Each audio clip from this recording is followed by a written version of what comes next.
Hi guys. I hope you guys are wonderful because so I have this wonderful story that I would love to share with you guys. Okay. I hope you love it. It's actually an ongoing story, so I hope you enjoy it. Now it's about a guy named Patrick and his wife Jane. Together they have two kids, two girls named Linda and Annie.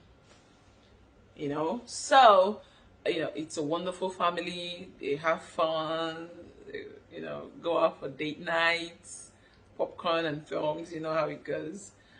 And then the tragedy struck, and the guy lost all his money in his business. He had a business deal and it went bad, and that was it. So he became so broke, he became so poor. Now the responsibility of the house now fell on the wife, Jane. She shouldered it for 10 good years, and at that point she was fed up. She couldn't go on anymore because the guy became the wife and she the husband. And most times it's easier for a guy to take care of the family. Once it falls on the wife, that's where the problem is.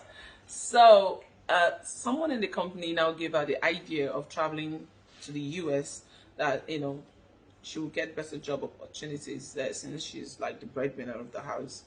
And she welcomed the idea. So she had a conversation with the husband, telling him that, okay, see, I would love to travel over. I would even love to travel with everybody. What do you think? So the man was like, we cannot just uproot our lives here and just go to America without having any backup plan. So why don't you go first? And then when you're stabilized, you can come back and get us. And she loved the idea. So she processed her visa, she got, and then she took off. Now leaving the husband with the kids, two daughters. 4 years into her staying over there and sending money down, now the kids are both 16 and 14. Everything now went to hell. Linda and Jane now became so wayward. They became so stubborn. Oh my God. They would, be rude to their dad, and the man would probably, obviously, tried, beat them sometimes, caution them, and then it continued to linger on. So he tightened his grip on them. He became more strict. Like, he doesn't allow them go to anywhere, to school parties, birthday parties, nowhere at all. The only place they actually have access to is church, and he will still be there. He will still carry them to church and back. So the kids now, of course, they won't like it, and they will call their mom. They will complain, "Mom, we want him to come back. We're tired of dad," which is only normal, when you're dealing with teenagers. So the mom will promise them that she was coming back, but she won't, because her work won't permit her. Although she was actually working on bringing them over, but she wasn't ready at the time. So now the kids, they couldn't take it anymore, and okay, that's my boy.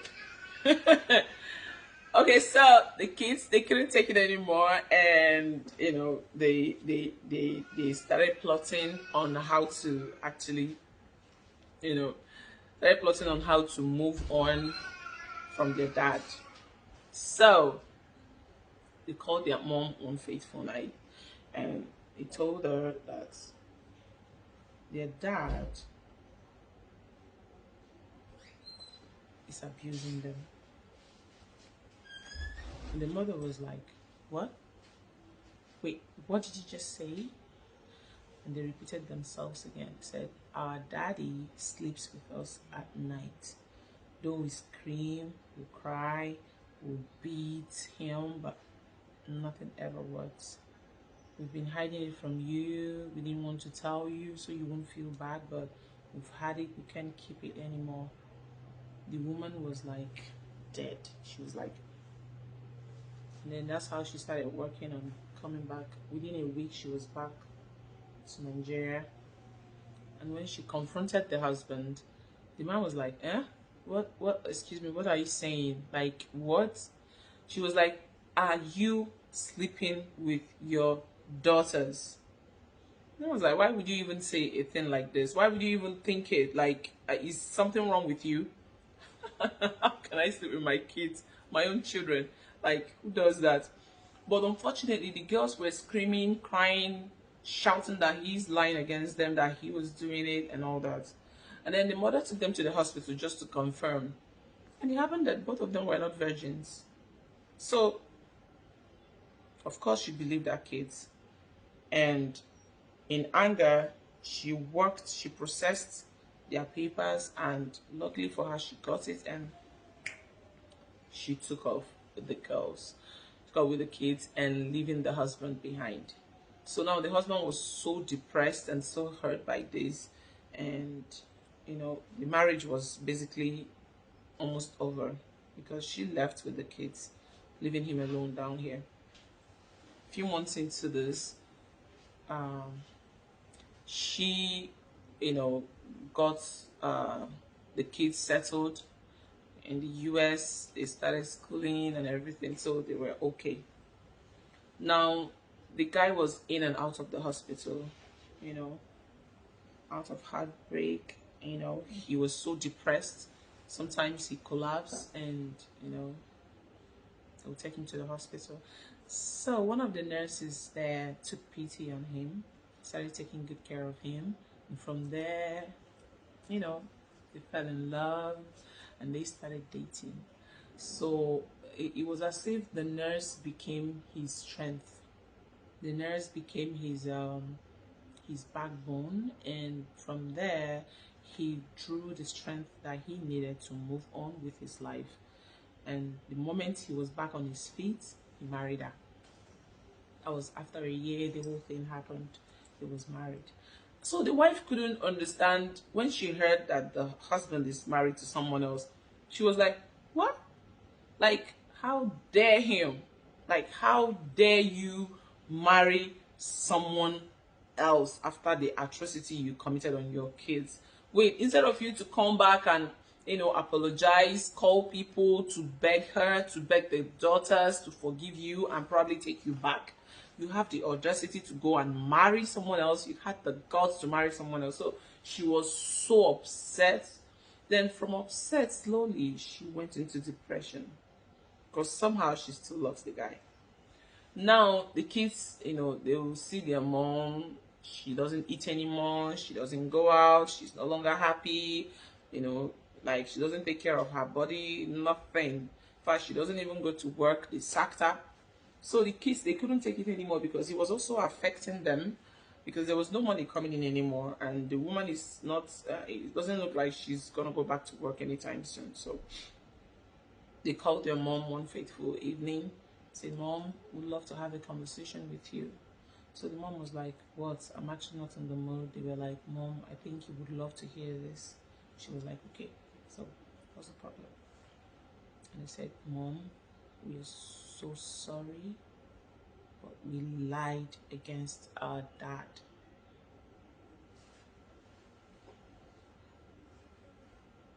And she was like, "Wait, sorry, I didn't get that. What are you trying to say?" And they were like, "We lied against our dad. He did not rape us. We just needed to leave the house. And you weren't coming back home. So the only option was to lie against him. So you would come back home and take us. And we also had to say something very, very horrible for you to be able to come back and take us." And that was exactly what you did. But now we see you're hurt. Now we see it's hurting you that he's married to someone else, and you still love him, and you just decided to come clean. So we're so sorry. You just have to forgive us. And the mom was like she was in shock. First of all, she was like, "What? Like, you guys can do this?" And then at the same time, She was so ashamed of herself for not believing her husband. You know, she was so, excuse me, please.